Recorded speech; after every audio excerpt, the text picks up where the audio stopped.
I was always aware that I wasn't truly one of them. The additional piece that didn't quite fit into my best friend's family's expertly put together puzzle was me. However, I made an effort. I tried. God, for years, I became an integral part of their world. My best friend Mia and I grew up together, navigating the orbit of her family. The Callahans, a strong, influential family that appeared impenetrable from the outside. They were wealthy, well-connected, and influential. They lacked drive.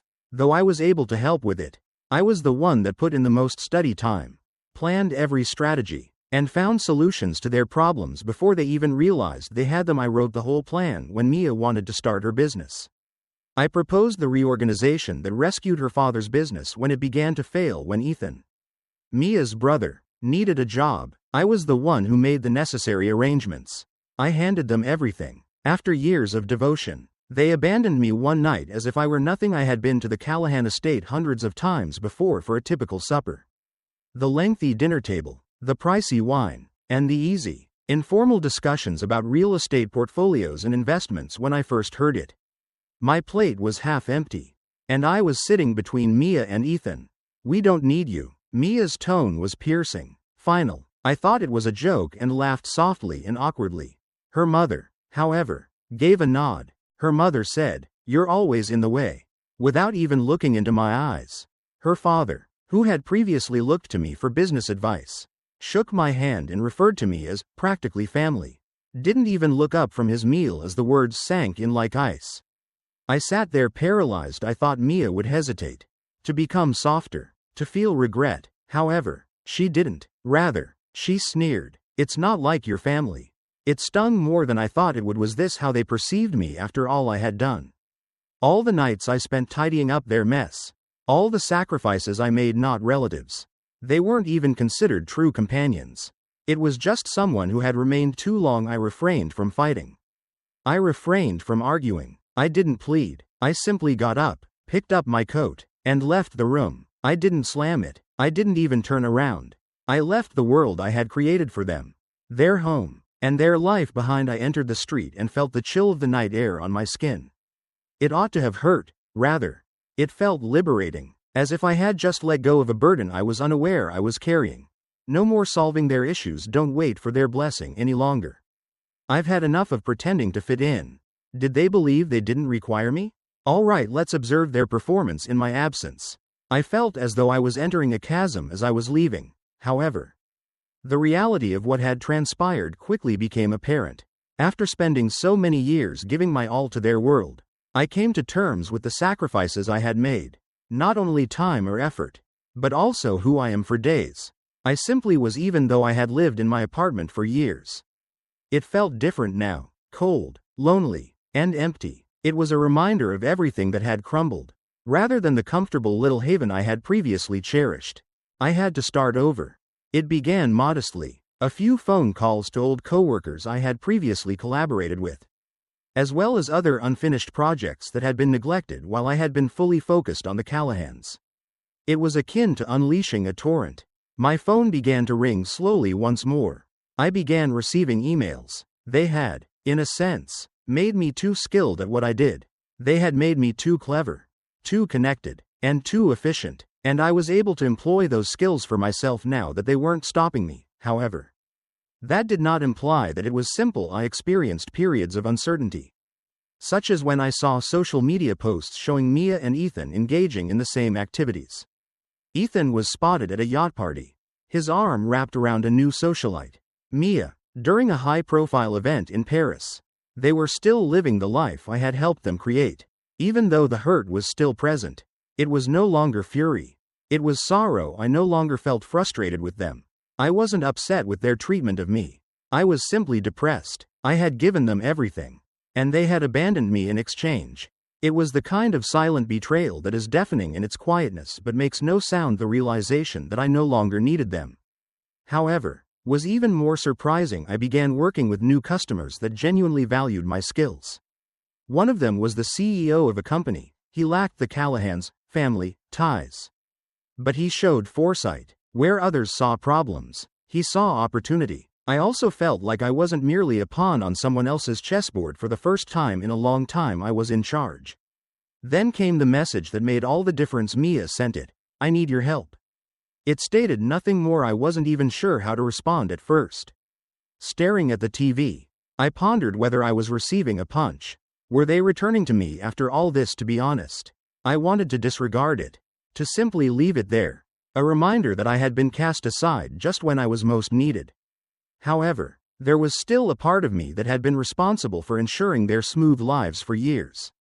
And that portion wished to assist, so I answered, "What's going on?" Almost instantly after that, the message arrived. "I need you to fix something. Ethan is in trouble, and we don't know who else to turn to." As I gazed at those words, I experienced a mix of incredulity, rage, and an unidentified emotion. Why me? A part of me was prepared to end it with a stern message. But I chose not to. Not quite yet. Because you're the only one who knows how to get things done. It hurt. I detested her accuracy. I considered it for hours. I had left for a cause. Didn't I? I was sick of being the person who fixed everyone else's issues except their own. So I made the decision to leave that world behind, but then I remembered Ethan. The golden boy, the one who didn't require assistance, had always been Ethan. Ethan was always the center of attention and received the best of everything. The person I secretly hated for taking so much and never giving anything back, he was the one requesting assistance now. The twist? It wasn't a minor problem. It was something that could destroy the whole kingdom of Callahan, and even though I really wanted to let them go and let them work things out on their own, I knew I had to intervene again. If you've always been good at fixing things, the difficulty is that you can't turn away when you're called back in. We needed to get dirty. As soon as I stepped back into their world, the weight of responsibility returned to me. The pressure to make things right wasn't the only issue. I felt as though I had entered a larger, noisier, and more taxing environment. At the entrance of their penthouse, Mia greeted me with a mixture of relief and shame in her eyes. Not much had changed about her. It was still polished and exquisite, but the perfection was tinged with fatigue. She offered me a glass of wine and said, "Thanks for coming," as if we hadn't just fallen apart. I didn't give it much attention because I was at a loss for what to do. "You're welcome," I said in a cold voice. "But I need to know what's going on." Mia, she inhaled deeply, as if she were going to share with me something she had been reserving for a while. I don't know who else to trust. Ethan's gotten involved in something we can't fix without your help." I arched an eyebrow. "What kind of trouble are we talking about?" When her eyes shifted to the side, I noticed for the first time a weakness in the armor she had painstakingly accumulated over the years. It's the type of issue that has the potential to destroy everything we've strived for. Ethan's in debt to people who don't play by the rules. People who don't care about money, they care about power. I took a moment to think. The golden boy, who always got everything handed to him, had always been Ethan, the one who was never forced to do any labor. He was now caught up in something that was threatening to destroy everything. I folded my arms and put down the drink, asking, "How bad is it?" "Bad enough that if we don't fix it soon, we'll lose everything. The company, the reputation, everything." That was plenty to capture my interest. I had been away from the game long enough to see that this circumstance didn't feel right at first. I was unable to comprehend the feelings of rage, disappointment, and fury that were roiling within me. However, below it all was a darker thread that helped me comprehend how far this was going. Ethan was no longer the only focus. It has to do with me. Ethan and Mia had always seen me as the one who could correct their mistakes and tidy up their mess. But now, they weren't just calling me in to assist in their time of need. They were calling on me to make a difference. And that's when I felt the full weight of it. This was something I had to do.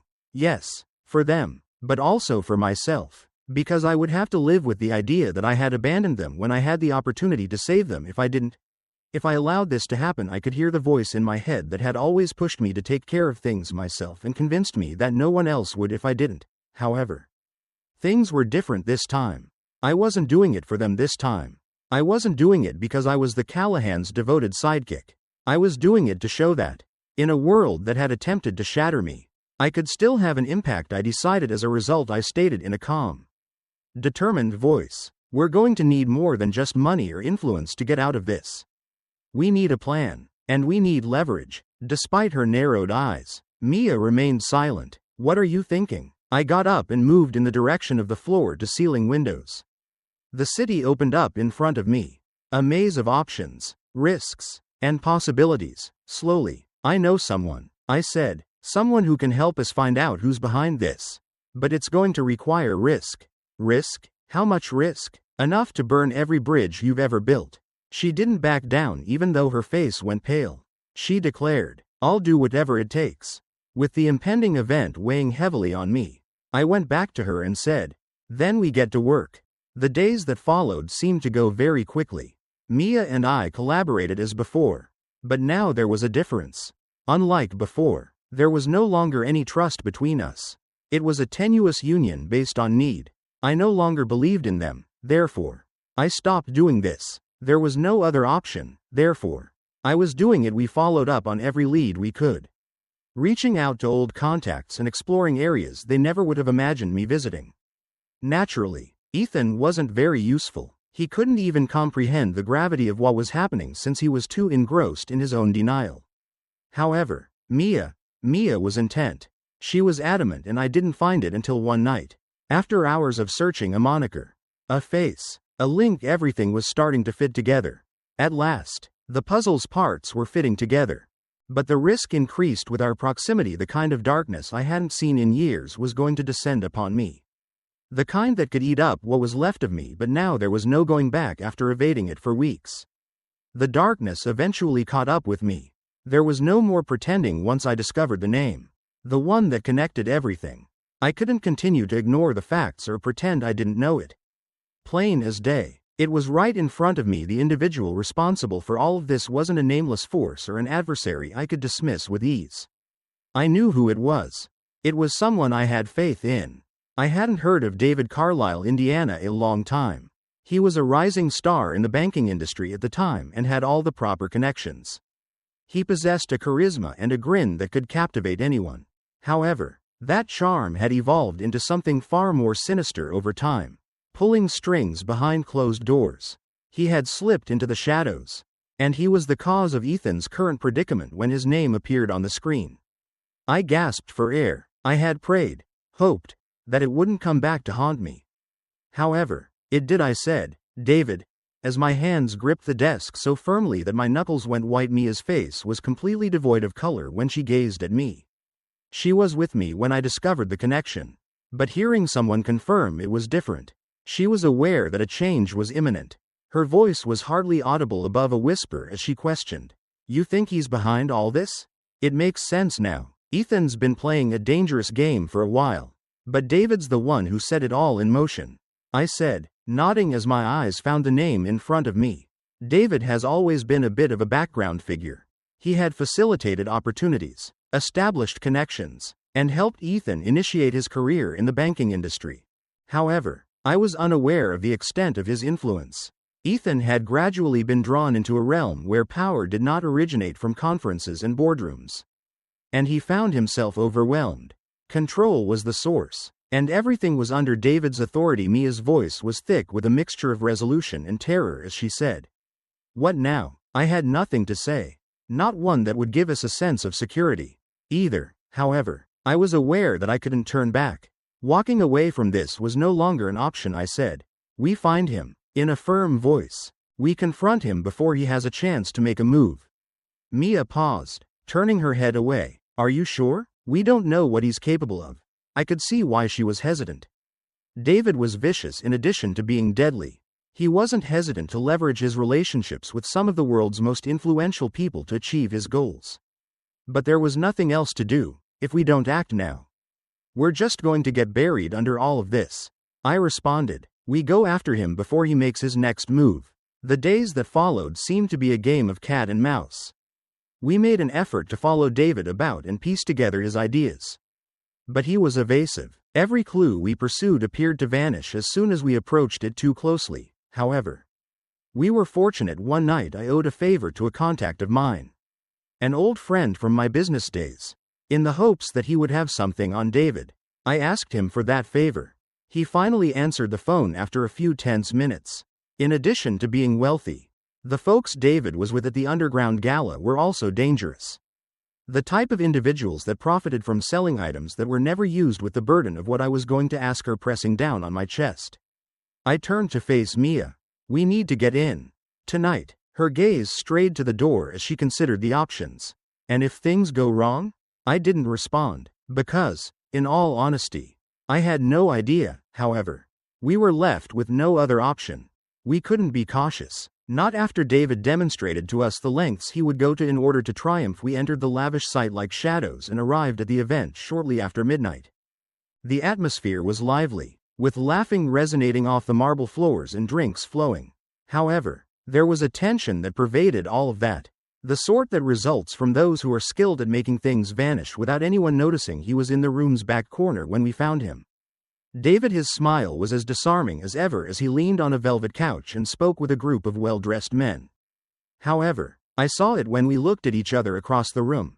A brief moment of recognition, followed by a chill that made my skin crawl. He was aware of our presence. With my heart racing, I muttered to Mia, "We've got to move now." Keeping our heads down, we navigated the mob. I was aware that the other visitors were watching us.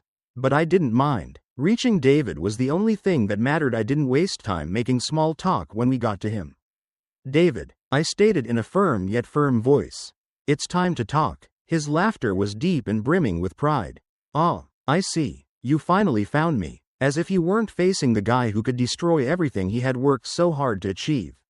He straightened up and brushed the wrinkles from his suit. I responded, "You have a lot of nerve," and moved in closer. "But this time, you've gone too far. I'm giving you one chance, to fix this before it all falls apart." David grinned. But it stopped short of his eyes. With a mocking tone, he arched an eyebrow and asked, "You think you can stop this? Just like that? You're engaging in a risky activity." My voice was cold and low as I leaned in. "You don't know how dangerous." It was oppressively tense. David stood there, too calm for someone who was going to face reality. Yet there was something in his eyes, something behind the self-assurance, that told him that was the last thing he could tolerate. As he realized we were approaching too closely. "You believe you can intimidate me?" David's smile vanished as his speech trailed off. "You have no idea what you're up against." Mia tensed up next to me, and I could see the warning in her eyes. But now I couldn't give up. Not with everything we had discovered. Not after witnessing the depth of this. "You're correct," I whispered, drawing nearer as our gap narrowed. "I don't know everything, but I do know this. You've used people like Ethan, like me, like Mia, to build your empire of lies. And now you're going to pay for it." I briefly believed that he might genuinely chuckle and attempt to brush it off. Rather, his lips curled into a mixture of a smile and a sneer as he observed me. "You believe you are the first to target me?" David spoke in a suave, even condescending tone. "You're not. You don't realize how many people have tried before. The problem is that they never escape." Mia took a step forward, clenching her jaw. "You don't scare us." There was a flare of something evil in David's eyes as they shifted from me to her and back again. For a brief moment, I witnessed it, the arrogance, the ferocious confidence, as though he was unbeatable. And perhaps, just possibly, he had been correct all along. However, it is no longer the case. Even though my hands were shaking, I spoke steadily as I added, "We're going to stop you. You cannot continue to hide behind your wealth and connections.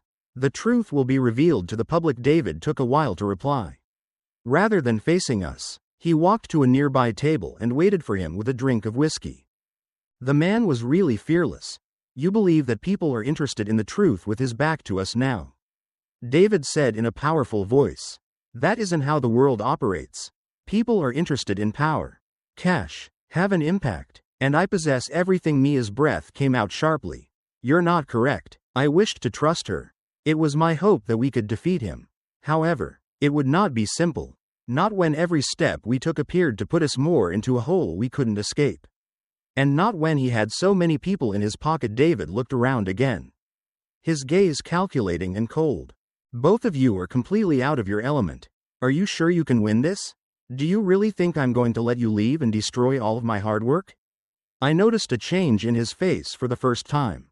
There was a hint of uncertainty in his demeanor. There appeared to be a crack in his armor. It was there, but hardly perceptible, and I only needed to see that. "We won't stop," I declared. "We will meticulously dismantle everything. Beginning with you." His voice was ominous and evil as he laughed. Do you truly believe that will work? By addressing me now, in front of everyone, you've already erred. You'll learn, though. Finally, with her speech just audible, Mia took a step toward me. Time is crucial. She was correct. We needed to move quickly. David posed a threat not only in this room but also in other areas, skillfully manipulating threads and instigating events behind the scenes. He had to conceal his tracks and remove the evidence every second we were standing here chatting with a forceful voice. I said, "Let's go. Our conversation is over." David kept staring at me while a grin played on his lips. "You know, this isn't over. You have just begun an endeavor that you are unable to complete." The weight of his words hung over me as we turned to go, and I could feel his gaze on the back of my neck. I was indifferent. I was too poor to give a damn. We had to hurry. We wasted no time at all. Mia and I huddled in a corner as soon as we left the event, attempting to figure out what to do next. There were other threats besides David. David's extensive network of contacts could potentially employ every person we trusted. What had appeared to be a quest for answers had evolved into a battle for survival. With a tense voice, Mia stated, "I don't think we can do this alone.